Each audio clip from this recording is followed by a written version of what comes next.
dumb football questions here. You guys can always, the audience I'm talking to here, can always submit your dumb football questions in the YouTube comment section of the O-line committee. So yesterday, first time in 10 years, NCAA football came out. And so NCAA football 25. So back in the early PlayStation days, I was a big like NCAA 2004. Oh yeah, like the Matt Leinart, Reggie Bush era, Vince Young, Brady Quinn, Vince Young. Yeah. It's been a while since I played, but I saw there was at one point like 600,000 people playing simultaneously last night. So here's my question to you guys: favorite sports video game of all time that you ever got hooked on as a kid, as a teenager, maybe as an adult?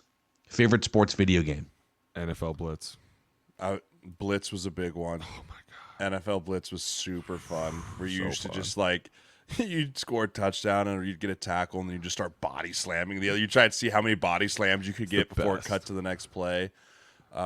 We got super into the NCAA football games in college. Oh, absolutely. I mean, in college, we did. In college, I mean, it was like, hey, whose room, tournament style, like everyone be gathered around. Games would be like 65-62, like just absurdity games, and just getting after it, yelling at each other. Like we got deep into the weeds with those. But yeah, those were really the two. Blitz when I was growing up. The other one I also loved was NBA Street. Like NBA Street, the 3-on-3. Like my brother and I used to play that for hours on hours on the old PlayStation. Dude, because that was like the era of the And One mixtapes and all those dudes. So that was wild. Hey, does the Wii fire count? you get turned on fire, like the guy's running around like with the ball on fire and he just couldn't miss. You could just fire it from like halfway across the court. Do you guys ever get into the Wii? The bowling, the home run derby? A little bit. Not too much? I'm more of a sit on my ass and like just use the controller guy as opposed to, playing tennis with a small controller. I mean, I used to be a heavy gamer. Like I used to be a streamer. Like I had the full streaming setup. Really? You were a Like, streamer? I was on Twitch, like the whole bit. Do you have a Twitch channel? Like an active I do. Twitch I can't channel? get into it anymore. I forgot what the password is and I can't reset it anymore. But like, yeah, I did have an active Twitch channel at one point in time. I love that. Subscribers, As an active NFL player, yeah, or was this before? I was with this company based out of Minnesota. It was called Wombo Sports. Yeah. And their whole idea was let's find a way for fans to connect with athletes in a different platform. And so they sent everything. I still have the computer. I still have the setup. Like I still have the whole gig. And then during COVID, the company just went belly up and they were like, oh, you just keep everything. And so I was like, okay. And so like I streamed Call of Duty, Fortnite, like all that stuff. I was deep into it for a few years before. We should ask the audience if Jay could carve out like one block every week to stream something on the O-line committee YouTube channel, would you consume it? My wife would kill me. Yeah. Like she straight up told me the other day, like, because so the new NFL, the new EA Sports game is not compatible with the Xbox One. Like it's only compatible with the PS5 and then the new Xbox. And she was like, she looked at me literally last night because I was telling her this, like feeling my way out because I really want that game. And I was just like, yeah, it's just not compatible with the Xbox app. And she just kind of went quiet and she looked at me. She's like, I'm going to be real upset if you go spend like $800 to play one football game. And I was like, That's a no. I was like, That's a but hard no. it's been 10 years since I could play that game. And she's like, I'm just letting you know. I'd be really upset. And honey, then, like turn back to watch the show we were watching. I was just, fuck. But honey, I could rebuild Nebraska's program Yes, into a I can national do this powerhouse. for us. I I can don't do think you this. understand. Nebraska's at the perfect point to build the dynasty back to where it needs to be. Do this. Isn't that the most fun part about that game? You go Yes, pick some dude. shitty school. But now go they pick have like Toledo. They and have turn like them- the transfer portal that's now involved in Oh, it.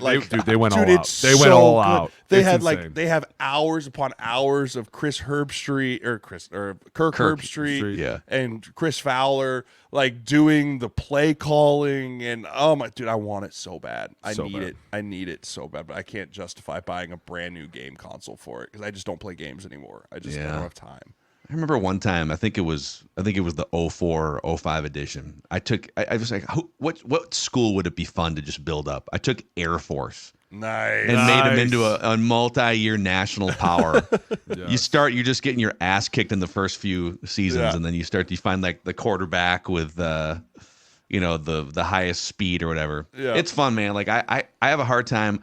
I sort of ditched video games. Tecmo Super Bowl for Nintendo was the first ever sports game I got hooked on, like early 90s.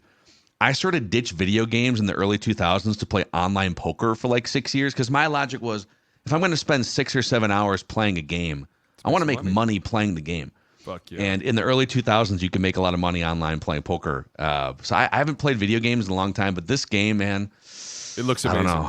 I don't know, man. Might be fun to jump back in. Hey, sports. It's in the game. God, that's just so the amount of fun. times in high school it would just be like you show up to your buddy's place like a 6-pack of Code Red Mountain Dew, right? Like you've got Funyuns and Sun Chips and Onions. like you're just ready to just sit there all night and just play that game. I mean, I think I had my first dip ever playing that game, right? Like a buddy threw it to me, and you're like, "Yeah, I'm so cool," and then you're like, "Oh God, I'm spitting, I'm gonna throw up." I don't feel good. Don't let him see me. Don't let him see me, right? Like, I have some vivid memories of playing that game in like my buddies' basements in high school. It's just so much fun. Yeah. Norton Brandon chimes in here with a dumb football question. What was the college recruiting process like for you guys? Did you have to push your tape to colleges? Did they come after you? Did your family have any say in where you went? Did you wind up wanting to go somewhere else? And then you wound up at Nebraska or Ohio State. What was it like for you guys? Boone, yours was pretty easy, so you go ahead and start here. Yeah, my college recruiting was very easy. I was committed as like a freshman in high school to Ohio State. I remember the first team that came to talk to me was Oklahoma. And I remember I was sitting in math class as like a freshman, and they were like, "Boone, coaches want to see you." And I was like, "Oh my God, I'm in trouble." And then I walked in, and the Oklahoma coach was there, and he was like, "Hey, son, what's going on? It's nice to meet you." And I was like, "Who the fuck are you?" And he's like, "Oh, I'm from Oklahoma. Just want to sit down and have a talk real quick talk about a little bit of football." I was like, "Okay." And he's like, "We want to offer you a full scholarship." And I remember my coaches were like, "Oh shit, it's happening." And I was like, "A full scholarship for what?" And they were like, "For school." And I was like, "To go where?" Like, I was so like, "What do you To do you what? mean you want me to come play for you?" And they were like, "Yeah, hell yeah, son." I was like, "What?" I remember thinking so many times, like, "Coach, what's he talking about? I don't know what's going on here." Like, I was so fucking young. I couldn't even drive a car. But it was fun because after that, dude, the fucking mail went out the ass. And then, like, it was fun because you could tell the difference between a mail and an offer letter because they would come in these big FedExes. And so, like, the first year, it was like 100 letters a day. And then my sophomore year, it was just big FedEx boxes every day coming in. And my mom was like, "Hey, you got another one from Notre Dame." I was like, "Shut up." And I remember my friends were like, "Dude, you got to go to Notre Dame." And there was actually a fight kind of at my school because everyone's like, "Where are you going to go?" And I was like, "Dude, I'm going to State. There's no question. Like, playing for Ohio, baby. I'll fuck everybody else." Looking back, I wish I would have went to some other places. I wish I would have checked out some places. I was a very big homebody. I was very close to my mom and my grandma, my brother, my sister. So, like, I didn't want to leave anybody. I didn't want to go away like that. I was not going to branch out. So when Ohio State offered me, I remember I was down at their camp and in my sophomore year, and we were walking around, and it was like 500 kids at this camp, right? And the minute I check in, they're like, "Hey, Coach Tress wants to see you." And I was like, "I swear to God, I just got here. I haven't even done anything wrong. You can obviously tell that my brother and I were bad kids." And I was like, "I have not done anything wrong." And they were like, "No, Coach Tress wants to see you." So I go into his office. I'm a sophomore. I go into this all wood office, and I am blown the fuck away with how nice this thing is. I mean, like, it's fucking dope. Was he wearing one of his little sweater vests? Well, let me tell you how scary this got. He walks in. My mom's not at this camp. I went down with my friends and the coaches.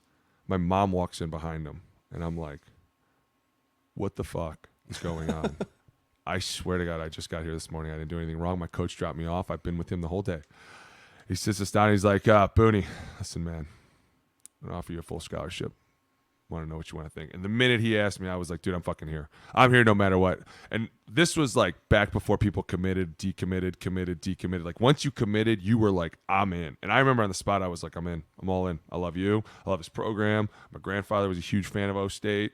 Dude, I'll tell you what, looking back, I wouldn't have wanted to go anywhere else. Like, just because of the man that Tressel was and the accountability that he put on you, and for him to be like, "I expect more from you, and I expect you to be a leader," and like all these things. Now, I'm not saying I did all that in college. But I think about it. If I would have had a Mike Gundy coach, imagine how much trouble we would have been in. Dead. Yeah. Imagine how much I would have pulled him down that fucking rabbit hole with me. What? Like, you said I could. You're coming with me. Let's say for whatever reason Ohio State didn't exist or wasn't an option. What was your second choice? I think it probably would have been Notre Dame. I wanted to go check out USC. Pete Carroll offered me. And then the other score that was really hard on me, and this is one that I my only real regret in life, Florida was huge on me. And I would have played with the Pounceys. I would have played with Tebow. I would have played with all those guys. Yeah, and I remember Tebow would have been friends.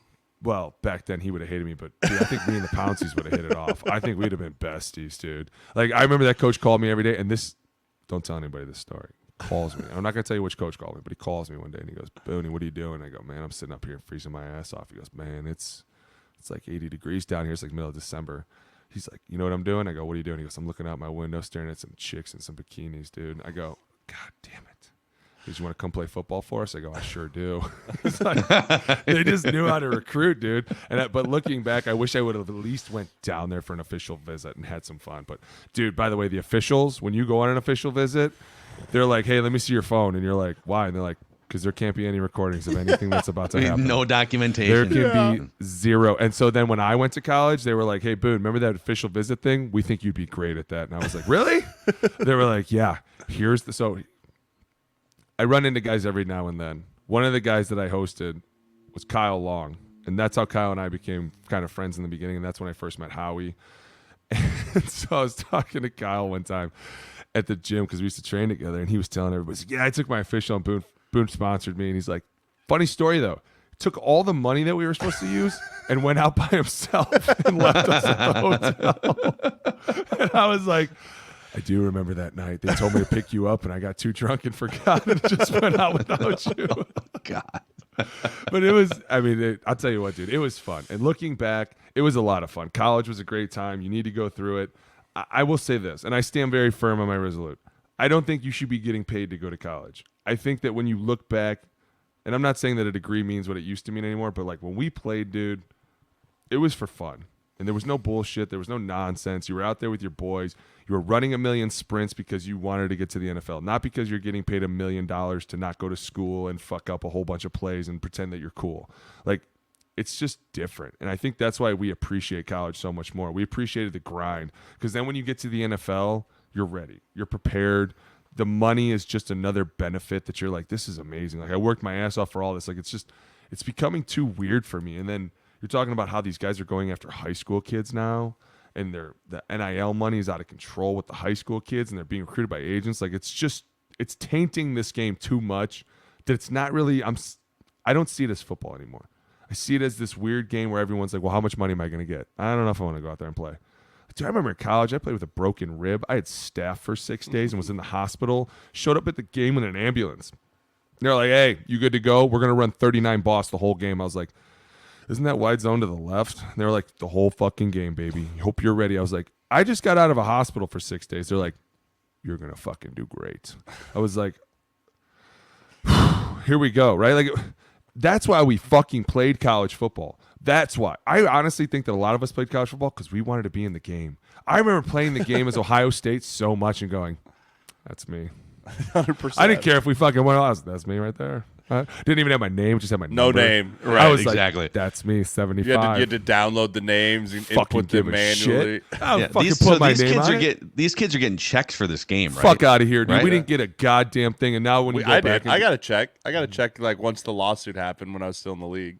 I don't want a fucking check. You the put only me in reason your I video remember game. I'm is- honored. Thank you. The only reason I remember is I got a random Facebook message from this guy that's like, "Hey, are you Jeremiah Sirles that used to live at 10183, like my old address after my parents had moved?" I was like, "Yeah, why? What's up?" He's like, "I got a check from the NCAA here for you. Like, do you want me to send that to you?" I was like, "Yeah, please." Like, How much you they get? sent it Let's to go. my old. Well, it was like I think it was like $1,200, but they sent it to my old house because that was what I had in college and like listed under college. And so like yeah, I got like a $1,200 check for Doing the nothing? EA games for the EA you- games. What do you mean doing nothing? You mean being a great You didn't video fucking game make that offensive game. lineman? You didn't make that game. You didn't. Yeah. What the fuck are you talking about? You Yep. Can I answer the question now? Are you done? Can I go? $1,200. Fuck out of here. So my recruiting experience, very similar to Boone's. I got my first scholarship offer as a sophomore to Kansas State. Like, I remember we came back after a game, and coach was like, "Hey, coming to my office. And I was like, I thought I played really well. Like, what happened? And he comes in and he hands me an offer letter from, it was Ron Prince at the time. And he was like, you just got your first scholarship offer from Kansas State, son. Like, congratulations, you're going to get your college paid for. And that was like the most eye-opening, like, holy crap, like, I'm going to get to go to college for free to play this game. Right? Like, this is awesome. And then from there, yeah, back then it was no like emails, text, tweets. It was handwritten letters or just nonsense mail every day, every single day. I mean, and I didn't know this until like 2-3 years ago. My dad kept all of it. Oh, Did wow. he really? All of it. Yes. Right. And so like I would go through and go into the coach's office every day where the mail would come in and there'd just be stacks of nonsense mail from Purdue, Northwestern, Cincinnati, Louisville. Right. And then, but like Boone said, like the offer letters were always very like FedEx had to be signed for, like they knew that they were getting delivered. And so I never had to put the film out or anything like that. Like it just kind of happened. And from being, I mean, again, you're 6'6", 275 pounds as a 16-year-old, people find you. Right. And so from there, I think I took 3 official visits. I went to Oregon, Arizona State, and Nebraska. Wow. Like those were my final Oregon? 3. Yep. Those were my final 3. Who was the Mike coach? Bellotti. Mike Bellotti was the head coach at Oregon. Who was the quarterback there? At that point, it was Dennis Dixon, I think. I mean, it might have been Dennis Dixon at that point. Okay. And then, yeah. Mariota was in there somewhere. I was gonna say, I don't think it was Mariota yet. I don't think it was him yet. Because I took my official visit, it would have been in 2008. Right? So that Could was have been Jake Locker. I think it was still Jonathan Stewart. Like, Jonathan Stewart was still there. Yeah. I went up to Oregon when they beat USC in 2008, which was super fun. Autzen was nuts. And then I went to Arizona State when I mostly went down there to A, experience Arizona State, but B, they were playing Georgia, and I wanted to see Noshawn Marino and Matt Stafford and AJ Green play in person. And how was that? The living dog shit out of Arizona State. Like yeah. it was bad. I had my official there, and Mike Boone said it got interesting. My roommate. For my official visit, and sorry, buddy, if I'm throwing you under the bus here. Don't say names. He played quarterback at Montana, and then ended up playing quarterback for the Broncos and the Texans and the Browns. But we were there on this visit together, and we're like out on the game pregame, and like I'm there watching like the things, and all of a sudden I look over and he's just chit chatting with all the cheerleaders, all of them. Like, and he's over there and he's just eating it up, just loving it, right? So we go out after the game. Jack Elway was my host, right? Because I'm from Colorado. He's from Colorado. So we pile into his Escalade, and we go to this pool party. And I'm a 17-year-old, like, snot-nosed kid, right? And I pull up to this Arizona State pool party, and my mind is just... Yeah. Right, like, I've never seen anything like this before in my life. Like, absolutely bananas. And we may have had a few pops and may have had a couple drinks. And I had a meeting with Erickson, the head coach, at like 7:30 a.m. So I think we get back to the hotel around like 3. Right? Oh. I spend majority of the night puking. Right? Majority of the night puking. And all of a sudden I wake up and my roommate is nowhere to be found. Right? Nowhere to be found. It's like 6:45. And I'm like, dude, we got to leave at 7:15. Like I'm showering, mouthwash, brushing my teeth, like trying to make myself presentable. I'm still like one eye open. And all of a sudden at like 7:11, this dude comes kicking in the door. Bang. I was like, buddy, what's up? He goes, I just spent the night with 2 cheerleaders. I am committing here today. Today. And like, so we get up, we walk, and so the like support staff picks us up. We walk into the head coach's office, and he's like, guys, good morning. How are you? And this quarter, he goes, I'm here. I'm convinced. You coming with me? He points to me. You're coming with me, right? Like, I'm done. I'm signed, sealed, delivered right now. Let's go. And I was like, I think I'm going to take a couple more visits. Like, because I knew myself well enough at that time, I would not have made it 5 years there. Mm-mm. Like, I would have not made it well there. I would have not done well down there. My personality would not have done well of this, like, this is, because I was like, this is every night. They're like, every night, bro. Every night is a party like this. And so I ended up not going there. Ended up committing to Nebraska. But yeah, it was between Nebraska and Oregon was down to my last 2. And really the main crux of it was When I sat with Bo Pelini and when I sat with Mike Bellotti, it was night and day difference. Like, I could tell Mike Bellotti was on his way out. Like, after the meeting with Bellotti, I remember looking at my dad going, he won't be the coach here in like a year. Because his presentation was a PowerPoint presentation on cardboard cards. Yeah.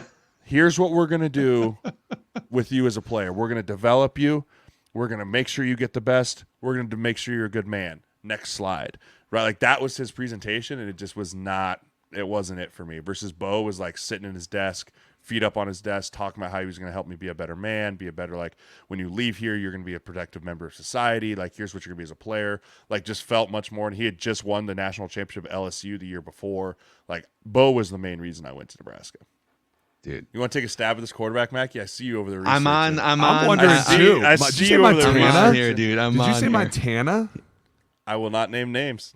I will not name names. Well, you said, did he? Can I ask? Did he go to Arizona State? Did he wind up that day? Commit? Yep. And then he decommitted. Clearly. Nope, he did not decommit. He committed that day. Oh, something happened. But yeah, so that was my recruiting story. Yep.